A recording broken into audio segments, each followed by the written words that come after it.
Hey guys, IGN gathered 9 fan-submitted questions for Borderlands 3 and was able to ask some of the developers on Borderlands 3 for the answers. One of the questions was about weapon duping in Borderlands 3, but there was also questions about returning characters from Tales from the Borderlands, and so many other really good questions. So I'll start with weapon duping, then I'll break down the rest of the questions as well if you guys want to stick around. I am plugging my Twitch now, so make sure to follow me on Twitch at Hayder. I'll put those links down in the description below, so let's get right into it.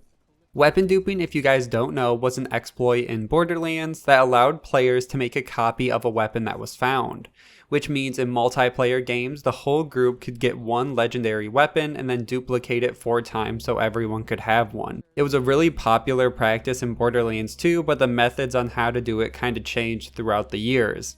So one of the biggest questions from fans is if this exploit would be returning. Klaus Boop asked, quote, 1. Will it be possible to dupe weapons between players the same way you can in BL2, or does the loot instancing obviate that? 2. I love you guys made changes such that characters at different levels can play together, maintaining separate save files for solo play versus my regular co-op friends so we don't get our levels out of sync could be a thing of the past. But is a low-level player with a couple of skills in the skill tree going to have fun with a team of high-level folks? So the answer for weapon duping was 1. Weapon duping was a bug. It was unintentional. As such, our intention is to not introduce the duping of weapons. And for number 2, yes, your gear may not have all the perks or your action skills may not have all the passives and augments, but we did our best to ensure the game content is enjoyable regardless. And both of these answers come from Paul Sage, the creative director of the game. Now, while this might upset some players, I understand why Gearbox is getting rid of weapon duping, especially with instance loot as an option now. You don't have to compete to get gear when playing with friends, and each player can get their own gear. Moving on to another question, this one has to do with endgame options for the Proving Ground, which is the endgame content for Borderlands 3. Grimy Grimerson asked, quote, will the Proving Grounds mode have matchmaking? They responded saying, quote, yes, you can matchmake on a per mode basis. If you want to specifically search for a Proving Grounds or a Circle of Slaughter game, you can do that. And that comes from Chris Brock, the executive producer of the game. Now, this answer is more of a testament to Gearbox taking matchmaking more serious in Borderlands 3 and adding different features so that groups can find other players who have the same playstyles as them. Moving on to cosmetics, Tech Mao asks, quote, I'm a huge cosmetics fan in the Borderlands universe. My question is, how far are you guys willing to go with customization? Will there be future packs / in-game content added that will fully change a character's appearance? By that I mean, example, Flak wearing a totally different looking jacket or making him look like he's a freshly made robot right off the conveyor belt. Just interesting in what / if you had any ideas about that. Thanks, love what you guys have done so far.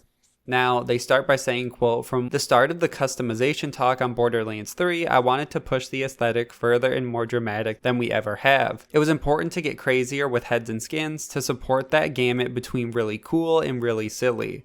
I feel like we hit that goal. We have crazy heads, animated skins, and even the option to change the colors on any of the skins in-game. That said, I love the idea of unique body swaps. As we look to the future, it makes sense to support an idea like that on something down the road. Great idea, Scott Kester, art director. So I also fully support the idea of added customization, and Gearbox has done a really good job with everything they added up to this point, along with being able to change the colors of all the skins like they mentioned, and I also wouldn't mind body swaps either, as higher end cosmetics for the game. Moving on to another question, this comes from Typhon Twister, who says, quote, will we get the resolution on stuff from Tales from the Borderlands in the main game, and if not, are there any plans for those characters? They respond saying, quote, Reese and Vaughn are returning from Tales, and Borderlands 3 treats the story of Tales as canon, with certain player decisions left ambiguous. We absolutely love Tales from the Borderlands, so we're just as interested in where that story goes as you. Rest assured, the characters we haven't yet seen return are still in our plans. Sam Winkler, co-lead writer. Continuing Reese and Vaughn's story was an incredible opportunity. They're such fascinating characters, and we hope that fans of Tales will enjoy where we took them in Borderlands 3. Fans might want to listen to their contextual dialogue, might be a reference here or there. Tales is just a fantastic experience, and there's a whole roster of characters we'd be eager to explore, and that's from Danny Homan, co-lead writer. From Sam's answer, it sounds like just Reese and Vaughn are returning characters from Tales from the Borderlands. Even though he says characters we haven't seen yet return are still in our plans, that sounds more like DLC story to me rather than hidden in Borderlands 3. Either way, it's still exciting that Gearbox has so many characters and stories to pull from that fans want to see return. Continuing on to a lighter question, Rhinoceros247 asked, quote, purely from a creative standpoint, who was your favorite Vault Hunter to work on and why? First, they respond saying, quote, for me, Moze. Moze was our first and probably most difficult to get going. We wanted to build characters with multiple action skills, but how to do that had a lot of questions associated with it. Moze was foundational in exploring how to create a cohesive character while having multiple skills. There was a lot of iteration to get her up and running. She'll always be special for that alone. And that comes from Paul Sage, creative director. Another answer said, quote, I loved working with all the Vault Hunters. Each one has a different past, perspective on the world, and reason for joining up with Lilith and the Crimson Raiders. That said, I'm drawn to Zane's strange, dark past as an operative who's worked with most corporations and how he seems to know and have done jobs with so many characters you meet. And that comes from Danny Homan, the co-lead writer. This information is cool, but nothing new. We've known since the beginning that Moze was the first character they made for the game, and they did have problems originally making her character work. And I'm just excited to see all the different characters Zane knows and how some of that dialogue will work in-game. Moving on to another great question by Primus0, they ask, quote, will we be able to select an increased difficulty mode from the start? They respond saying, quote, there will be 2 difficulty modes at the start, easier and normal. And that's from Chris Brock, executive producer. Originally, I was going to have this question be its own video. Gearbox has really never done anything like this before, where right from the start of the game, there will be an option to play the game on an easier setting. And it's a nice change for the casual audience, and I wonder how much the game really changes in this mode and how much easier it makes it. Or even if gear changes, if you get less drops because of it. Next is Magaza20. They ask, quote, will there be a max level? If so, will it be like Borderlands 2 and make it a requirement to go through the Vault Hunter modes, if they exist in Borderlands 3 to reach it? They respond saying, quote, max level will be level 50. With Circle of Slaughter and Proving Grounds, additional playthroughs won't be required to reach max level, but we recommend it due to additional perks that come with a second playthrough. And that's from Chris Brock, executive producer. Now, nothing new here. They do reiterate that the game does have a max level of 50 and that second playthroughs will be more difficult than the first, and as you scale up you will want more skills for some of this harder endgame content.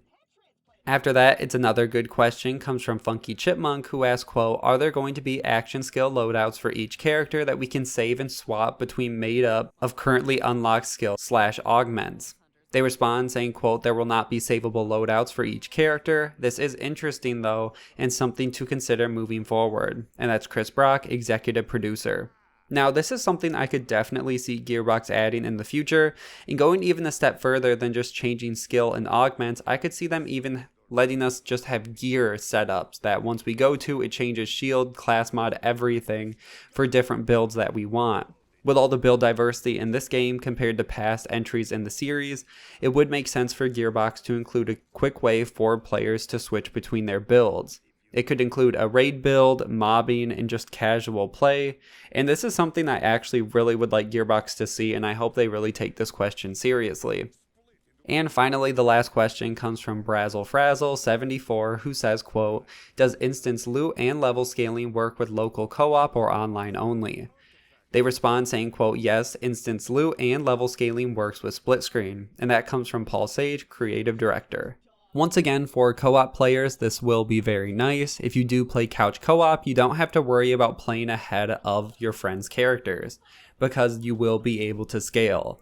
This is a huge change. It makes quality of life for the game so much better, and just something that you don't really think about, but it will help co-op players a ton. So that ends 9 fan questions answered by the Borderlands 3 devs. Make sure to like and share this video, subscribe for daily Borderlands news, and I will see you guys in the next one.